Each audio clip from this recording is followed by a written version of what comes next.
Основното музичко училиште Ристо Јуруков од Кочани годинава нема да го организира традиционалниот новогодишен концерт.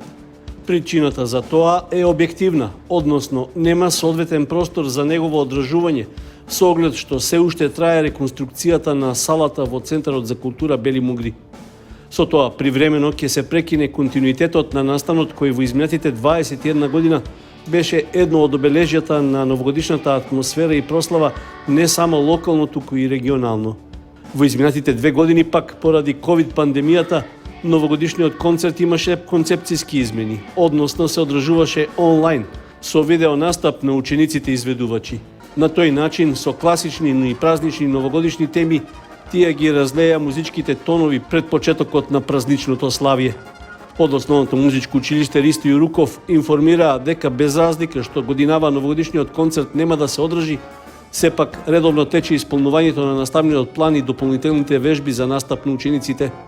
Како известна замена за новогодишниот концерт, се подготвуваат музички точки со кои училиштето ќе се представи на новогодишниот базар, што го организира општина Кочани, а што е планирано да се одржи во паркот на Револуцијата во периодот од 23 декември до 8 јануари. Во детската градинка Гоце Делчев од Виница во тек се градижни работи за реконструкција на трите објекти. За нив институцијата од сопствениот буџет инвестира 2,5 милиони денари. Подршка во реализацијата на проектот обезбедува и општина Виница, а при увидот што го направи градоначалникот Миле Петков е констатирано дека при крај е преуредувањето на внатрешноста на просториите за престојне на младите, како и реконструкцијата на санитарните јазли. Во стариот објект на градинката во близина на општинската зграда целосно се реконструира водоводната и канализацијската инсталација во тоалетите за децата и персоналот, пошто ќе бидат поставени нови санитарни елементи и опрема. Исто така потпишан е и договор за реконструкција на дел од покривот на овој објект, со што ќе се спречи протекувањето и натамошното оштетување. Во новиот објект на градинката пак се менува подот, а во занималните се поставува ламинат. Во градинката во село Истибања во завршна фаза се работите за инсталација на ново парно грејење. Набавен е котел на пелети со моќност до 25 киловати, а ќе се постават и радиатори, пумпи и придружна инсталацијска опрема. Со договорите што се склучени со изведувачите, се очекува градежните и другите работи околу реконструкцијата да бидат завршени до крајот на тековната година.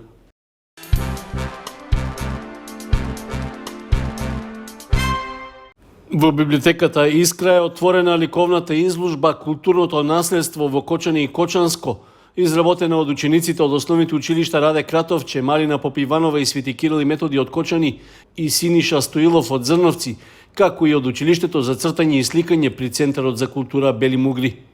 Делата се работени во рамки на проектот што го реализира Археолошкиот музеј на Македонија од Скопје, при што претходно учениците имаа едукативна работилница, на која им беа представени материјалното и духовното наследство во регионот.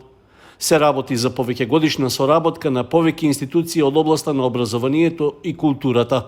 На работилницата беа изработени творбите кои што се резултат на денешната изложба. Овде имаме презентирано 10 платна во техника на темпера и комбинирана техника темпера и акрил. Исто така имаме темпера на картони и цртеж во молив. На сите тие творби темата е културното наследство од Кочани и Кочанско, меѓутоа на начин како што го восприемале, како што го перципирале учениците, инспирирани од едукативните работилници. Крајниот резултат, мислам дека јас сум задоволна, менторите би требало да бидат задоволни, а најмногу мислам дека треба да бидат учениците задоволни затоа што прво многу ефектно им е представено, друго вложиле своја креативност и покажале дека научиле нешто од самото едукативно предавање. Учениците искажаа задоволство од можноста да се запознаат со дел од културното наследство во регионот, при што за своите ликовни творби црпеле инспирација токму од она што го виделе на терен. Јас сум Мартина Дамјанова, ученичка од Марина Попиванова и работев на оваа едукативна работилница го изработив темперано платно и бев инспирирана од локалитетот во Спанчево, археолошкиот локалитет. Нацртав дел од местото и од ископањето. Проектот на Археолошкиот музеј на Македонија во Кочани се спроведува 10 години. На учениците и нивните ментори им беа доделени благодарници за придонесот во успешноста на реализацијата. Во Центарот за култура Бели Мугли беше промовиран романот Хотел меѓу две звезди од авторот Александар Русјаков, кој е добитник на овогодишната награда за литература Рациново признание. Настанот е дел од годишната програма за работа на институцијата, а токму нејзиното име и наградата поврзана со Рациновите средби во Велес се нишката за поврзување поради која делото на Русјаков по промоцијата во Скопје и Битола своето трето представување го имаше токму во Кочани. За романот зборуваше промоторката Маријана Котевска-Ѓоргиева, која истакна дека се работи за интересна приказна што представува спој на историски и псевдоисториски моменти, а своето место на случување го имаат на ова тло. Во романот Хотел меѓу две војни на Александар Русјаков се сретнуваме со еден сосема нов, динамичен, жив авторски јазик, кој символично може да го замислите како кит, моќен и сигурен во својата екзистенција, кој не качува на својот грб и не носи лесно, брзо и сигурно од светот на сонот во светот на јавето, од Битола во Истанбул, од Галиполе во зачадените париски бордели, од постелата на самотниот љубовник, низ солзите на неисполнетата љубов на девојката, во магичниот свет кој живее зад вратите во хотелот меѓу двете војни. Од православниот наивен патриархат со измислени правила заради материјалистички побуди, преку исламскиот мајчински фанатизам до модерните анархистичко-револуционерни идеи за рушење на империи и зрење на здрава љубов кон татковината. Овој прозен универзум се случува во реалноста и во фикцијата во исто време.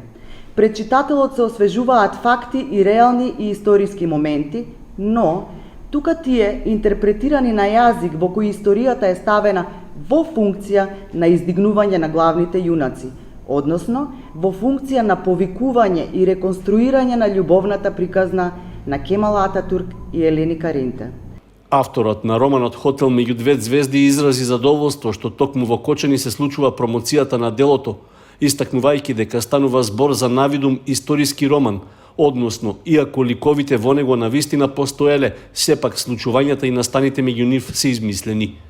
Ја верувам дека постојат два типа на луѓе. Едните се деструктивни, кои што историјата ја злоупотребуваат и ја користат во политички цели, па на едни им забрануваат историја, на други не им дозволуваат, на трети вака. А има креативни луѓе кои што ќе ја земат историјата во своји раце и потоа ја разградуваат и ја измислуваат одново. Така што историјата е една прекрасна играчка за писателите, кога е во рацете на политичарите воопшто станува грда играчка. Така што верувам дека секој што ќе го прочита овој роман од една страна ќе биде свесен за историските нешта кои што се случуваат во него, но во исто време ќе ги бара сите оние неисториски нешта кои што ќе се случуваат внатре во читателот. Промоцијата на романот на Александар Русјаков, што е дел од годишната програма за работа на Центарот за култура Бели Мугли, се реализира со финансиска поддршка од Министерството за култура.